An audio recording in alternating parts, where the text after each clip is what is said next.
ഇറങ്ങും. എന്നിട്ട് അവിടെ പോയിന്റില്ലേ, അവിടെ പോയി നിൽക്കണം. അപ്പം നടന്നു പോയാൽ മതി, ഓടിയത് വേണം. അപ്പൊ നമ്മളൊരു ഗെയിം കളിക്കാൻ പോവാണ്. ഗെയിമിന്റെ ഇൻസ്ട്രക്ഷൻസ് ആണ് നിങ്ങളിപ്പോ കേട്ടത്. അപ്പൊ പിന്നെ എന്തായാലും കളിച്ചിട്ട് വരാം.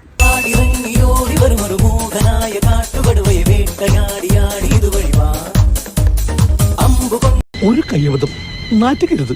ഇനി തോന്നിയാസം പറഞ്ഞു നടന്നാലുണ്ടല്ലോ. പോണവൻ രാമഭദ്രൻ തല്ലിയവൻ. പിടിച്ചോ പിടിച്ചോ, പിടിക്കവനെ എന്നെ ഇന്ന് തിങ്കളാഴ്ച വെള്ളിയാഴ്ച ആവട്ടെ.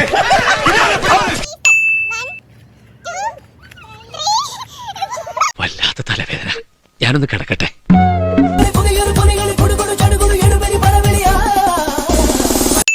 മോനെ ദിനേശ, അതിമോഹമാണ് അതിമോഹം. ഞാൻ പോകുന്നു. Bye bye.